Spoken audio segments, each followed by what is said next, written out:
Hello and welcome to an episode of Historically Marked.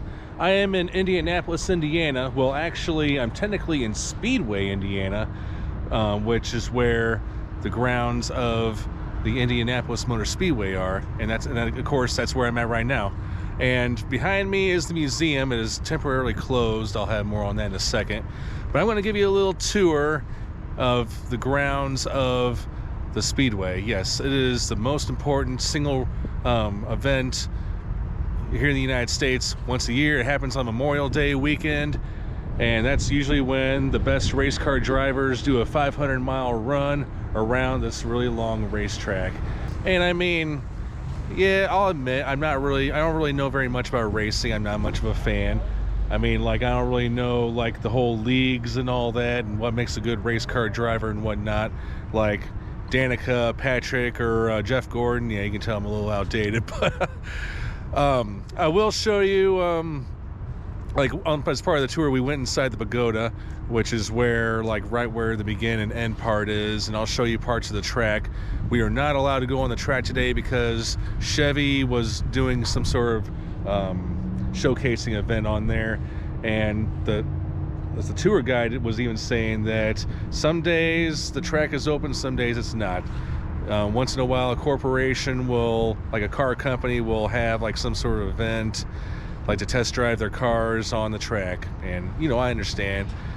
So I'll go ahead and show you some more. Here we go. The best way to get here is through gate 2. It's off of 16th Street in Indianapolis, or I guess Speedway. But you go through those tunnels, you check in with those guards. They'll tell you where to go if you want to go take a tour, and that's one of the tour buses. I guess a fountain normally is here.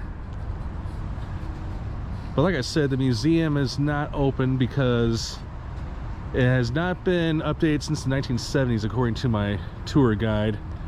Almost $100 million is being put towards updating the facility, and well understood, because yeah, you gotta get it up to code and make it look more modern, if you know what I mean.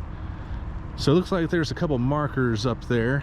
I'll go ahead and start with that, and that's what they call the Pepsi building. If you want to buy a tour to the actual, like what I did, around the track and to the pagoda, and there's a gift shop there, that's where you register. You can also do it online, I believe.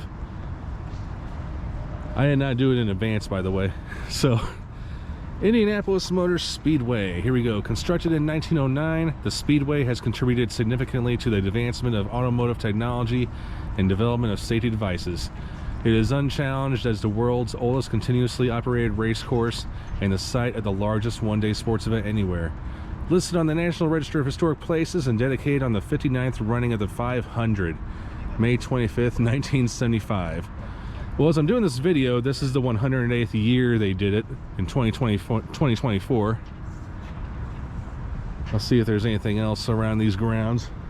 And even though the museum is not open at this time, they got it blocked off, they do keep it well kept, meaning all these flowers. The Mighty Indy Novi, 1941 and 1965. Okay, cool.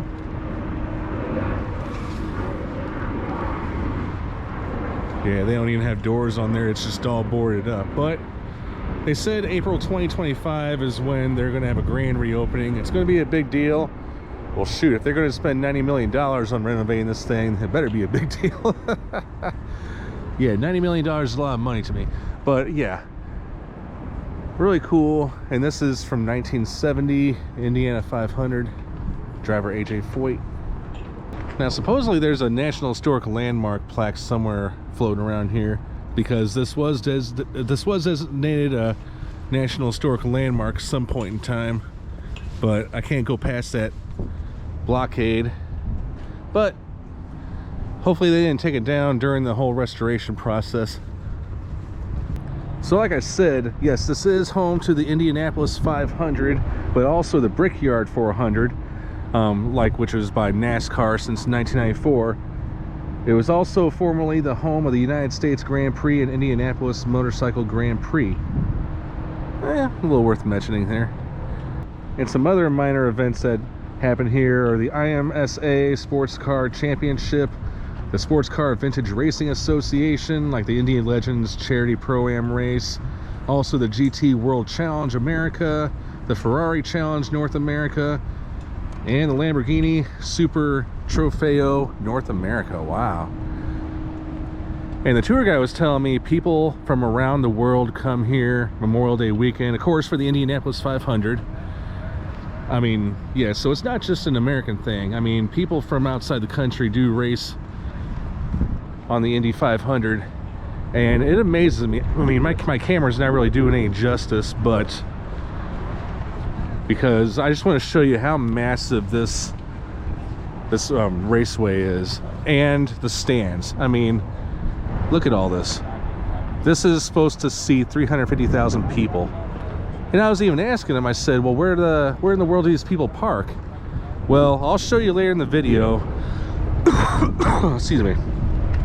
I'll show you later in the video where they park. Yes, there is a private parking lot, but people also park in people's yards in Speedway. We'll be seeing some of those homes where people charge usually $25 to $50 to park and use their bathrooms. Yeah, a good way to make some money for the day, right? That's the gift shop. All right, never give up. Yep, great words of wisdom.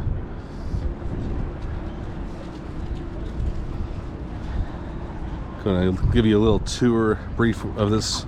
That's Henry Ford, as we all know who he was. That's Gaston Chevrolet. Guess what company he founded? Tommy Milton. And then Louis Chevrolet, and the first Chevrolet in 1911 with William C. Durant, the founder of General Motors Corp. One of these days, when I'm in Detroit, I want to check out a lot of these places, these car-related places.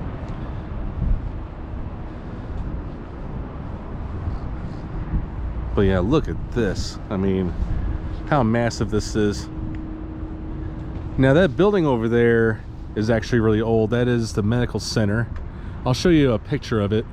Well, we drove by it on the way back, but it was actually the first medical center dedicated to professional sports. Now, fans and drivers alike get treated there for either minor injuries or severe trauma. And I'll show you that grassy area where helicopters land in case they have a condition that's not treatable there. Right in that building over there, where behind those ambulances. But yeah, check this out.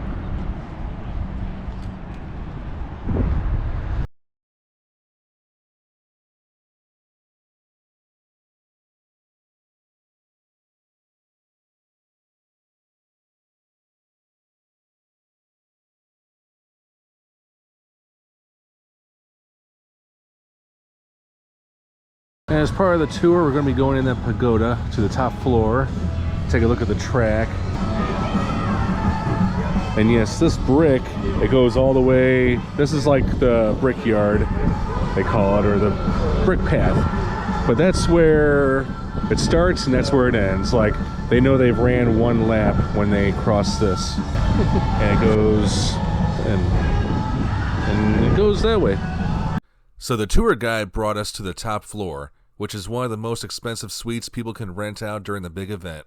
Here, we got a great 360 view of the track, the city of Indianapolis, well, the skyline, the catering buildings, as well as Speedway. The tour guide mentioned that Speedway residents rent out their yards to those who wish to park there. The tour guide also mentioned that the best seats are at the starting end of the track. They are the most sought-after seats in the venue. It is usually a 25 to 30-year wait for those tickets. No exaggeration. And no, they are not cheap. Then again, neither is renting out some of the suites, which are all around the track. Oops. Alright, so down there where that Shell sign is, if you can see it, that's where the entrance to the pit is. It's trying to give you the best view. But I'm looking north. Here's a little panoramic shot. This is how massive this stadium is, I tell you. So up here, which I think Roger Penske is. This is where a lot of food vendors are usually during the race. Those are all the garages. All 33 cars that race. Well, there's 34, but average 33 per year. Gasoline alley. Refreshments. And yeah, I mean, it's definitely a cool experience. I mean, I don't know if I'll ever attend a Indianapolis 500 race, but it's definitely cool. And yeah, that's where I was, by the way, in that upper pagoda. I'm kind of walking away from there. That is the entrance to a tunnel that takes you underneath the track to the other side. Cool, isn't it? And that's the media center. So of course you got a media credential just to get in there. See what I'm talking about? It says credentialed media only. Oh well. All right, thanks so much for tuning into this episode of Historically Marked. I am Jason on the grounds of the Indianapolis Motor Speedway. Sign off.